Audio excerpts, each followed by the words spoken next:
So in terms of the funding specifically that Max has mobilized, we're looking at well over $170 million that we've mobilized directly and through our partnerships. But that is nowhere near the biggest achievement for us.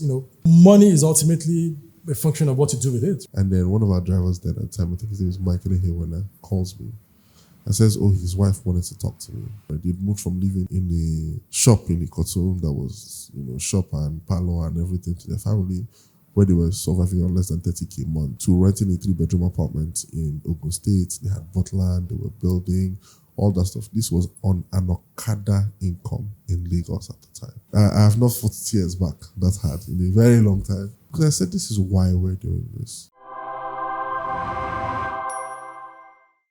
Can you just tell the audience your name? How would you describe your role? Okay. And how would you describe what you're building at Max? Fantastic.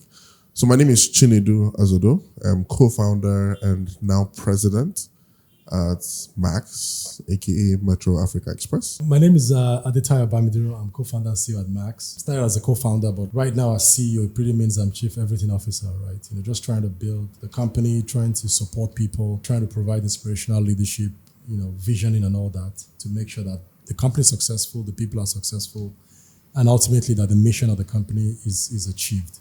So that's pretty much my role. The role of the president so far have been focused on the future of Max. We have a new division called New Ventures. So we build out for the drivers, build out for our customers. How do we continue to deliver the kind of service we want to? I also support a lot of our leadership teams today. You're running a business in Nigeria, and we all know how challenging that is, especially with government policies. How have you been able to, work with those policies, especially sometimes knowing that they can be restrictive in a way? Something I've come to learn is, for where Nigeria is as the country, the way the government tends to respond is not any different from how a lot of other country governments tend to respond. So the question now becomes, as a business, how do you operate in this kind of space and, help drive progression? I'd say 10 years ago, I thought Nigeria was extremely challenging. Now, I still think it's challenging, but with the benefit of, having experienced the other markets, you then see, okay, this is where Nigeria is strong, this is where Nigeria is weak. The challenging part of Nigeria is the fact that there's a lot of infrastructure gaps, right? So, your own power, you have to provide your own gen and all of that, which can be really stressful. Yeah. But on the other hand, Nigerians are also very intense and very generally aggressive, which for the most part is actually a good thing in business because it means people are smart, people are sharp, people are quick. If they like your product, they'll go for it fast. If they don't like it, they'll dump it and you get that feedback very quickly. Unlike some other parts of the continent where people are a lot more docile, and I would not mention names, right? Where people are just a lot more chill and, you have to really, really motivate them to get them moving. So Nigeria does have its own benefits. But in terms of the operating environment, even from a regulatory standpoint, there are other markets that we've looked at that we're working in right now that have much heavier regulation than you actually have in Nigeria.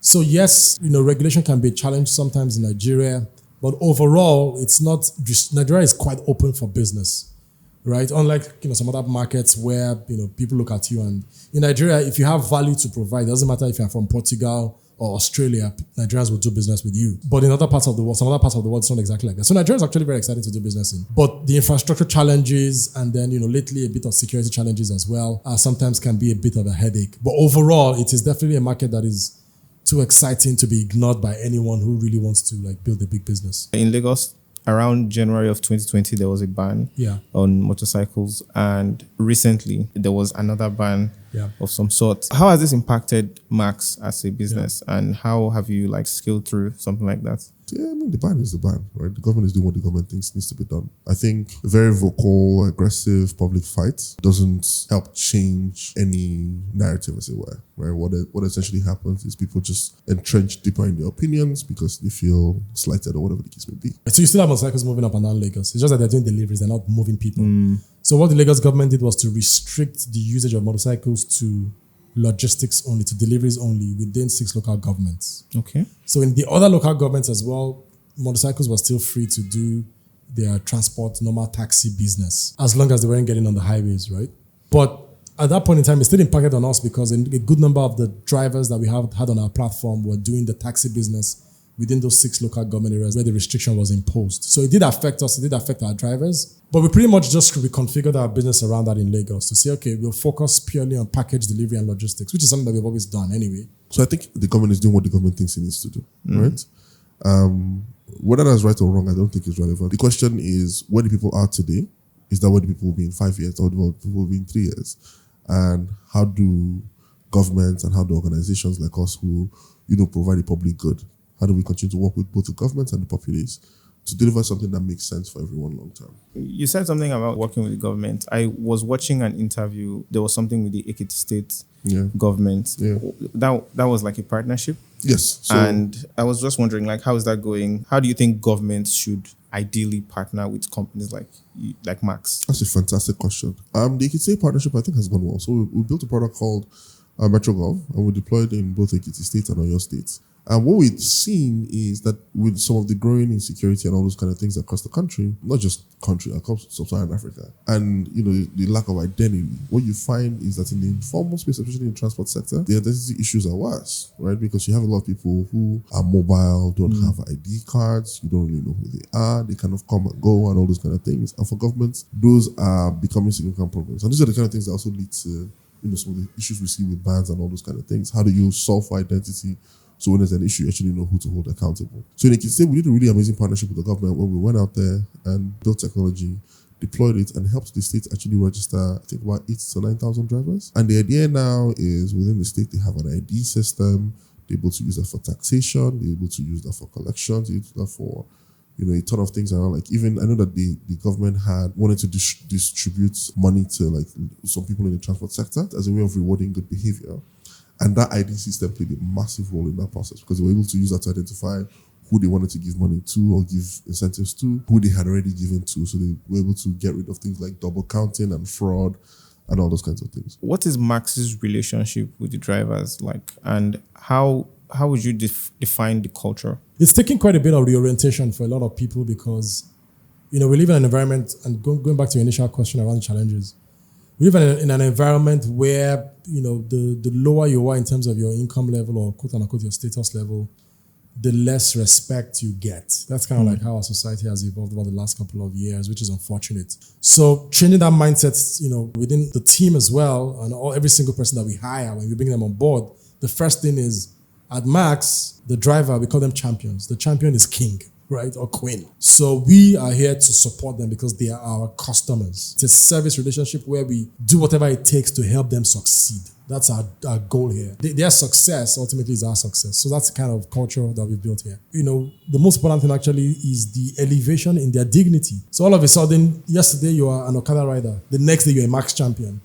right? That change in psyche is extremely valuable for them. Because suddenly they get a lot more respect in their communities. They know if they get into trouble, they can call someone. You know how it is in Nigeria. Do you know who I am? Right? So today we support north of 14,000 drivers across different products. Wow, that's a lot. We support north of 14,000 drivers. 14,000 families. Yeah, 14,000 families. I mean, the average family size is what, 7, right? We also do a lot of work beyond vehicle subscriptions. We do a lot of work for the drivers. So we provide health insurance, accident insurance. We provide insurance to cover their passengers in the case that there's an accident. We provide customized health insurance where drivers are able to go above and beyond themselves and what they normally do to provide health insurance to their family members. So a lot of these things are done and bundled in a way that is sustainable for these guys and helps them succeed long term. Yeah. What is it like in terms of earnings now for drivers? I mean, the drivers make a lot more money than people also realize. Drivers in a market like Lagos, the average guy is taking home between 15 and 20K a day, 5 days a week, sometimes 6 days a week. That's good money, right? It's hard work. Definitely more than minimum wage. It's several times minimum wage, yeah. Right? In markets like in tier 2 markets, tier 3 markets, you see drivers making between 7 to like 12K depending on the kind of vehicle they drive, depending on the kind of market that they're in. For me, I think it's very exciting. Max Safety is a brand on its own. Why was that important for Max? Safety is extremely important. Motorcycle accidents around the continent are still one of the leading causes of death for young people. And it's easily resolved. Once you wear a helmet and you strap it in properly, the chances that an accident would happen or be fatal is reduced by 70%. Very, very huge. And Max Safety is one of our core values, extremely important. The drivers and our customers, we're constantly implementing campaigns to drive that mindset. It's also one of the challenges in Nigeria.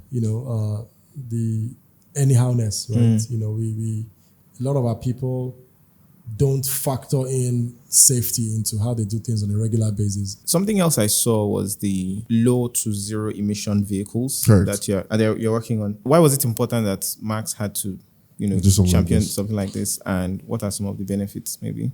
That's a great point. If you think about global warming and pollution and all this stuff, while sub-Saharan Africa is not one of the largest polluters, we suffer some of the heaviest consequences. If you think about the prevalence of things like asthma, bronchitis, and other kind of respiratory diseases, right? And even beyond that, you're thinking about long-term, if you look at Lake Chad and how that has continued to dry up year after year, what does global warming do to feeding cycles and how we eat? What impact does it have on longevity of the planet? What impact does it have on quality of life? All those kinds of things we're thinking about, right? And while not being one of the largest polluters, we suffer a lot from it, right? Something has to be done. We go low to zero emissions because we're looking at how do we start to deploy vehicles that are good for us. But beyond the emissions and the climate impact also is the financial impact. It's really just 4 parts. It's a battery, right? It's an electric motor, electric controller, which is like a brain box, right? And then the chassis, the rest of the body. It's really 4 components, right? Unlike a petrol engine that has like 1,000, or even 10,000 moving parts. If you think about the total cost of ownership, not just the cost of purchase, but the cost of maintenance over 5-7 years, electric motorcycles and tricycles are way cheaper than gas engines. So from an economic standpoint as well, it makes a lot of sense to drive that transition, and that's what we're pioneering. What is the potential for what Max is building for Africa? I know throughout the course of this conversation, you've mentioned Nigeria. In terms of like the potential, how do you see Max being placed in the future? We want to get a vehicle in the hand of every commercial driver on the continent. We want them to be able to work independently and deliver value for themselves. In the motorcycle space, less than 30% of the market has consistent access to a vehicle. In the car space, less than 10% of the market has consistent access to vehicles, right? Because what we've learned is, I had a conversation earlier today where, the guys were speaking with were saying that, the challenge they see with Africa, sub-Saharan Africa, is the GDPs of the countries are growing, but the GDP per capita of the people are not growing. That the economies are growing, but the people are not getting wealthier. The reality is, or for me, my thesis around that is fundamentally, the countries might be doing better, but the people one, don't have access to credit, and 2, a lot of what's happening is also not flowing into our digital systems. Okay, so the goal is to even aid that financial independence and grow that, maybe, not necessarily grow, but at least make some sort of impact in that GDP per capita base. So our approach is the bottom-up approach. By solving the problem for a lot of the folks who are quote unquote at the bottom of the pyramid, we will help improve the value of the pyramid and therefore grow the economies of different countries as well. So I was reading something and I was just fascinated. Max has raised 64 million. Okay. What would you say is the biggest achievement that Max has? That's a fantastic question. So in terms of the funding specifically that Max has mobilized, roughly around $70 million on equity and debt, directly Max, but through our strategic partnerships, some of our OEM partners that are deploying and financing vehicles on our platform, right now, it's in excess of $100 million. It's not just the funding that Max itself is raising, it's the partnerships that we've built and creating a new distribution framework, right, for other OEMs out there to be able to deliver their vehicles to drivers that need them, right? So in total, we're looking at well over $170 million that we've mobilized directly and through our partnerships. But that is nowhere near the biggest achievement for us. Money is ultimately a function of what to do with it, right? We know that they're extremely, incredibly wealthy people, but who haven't made any impact, right?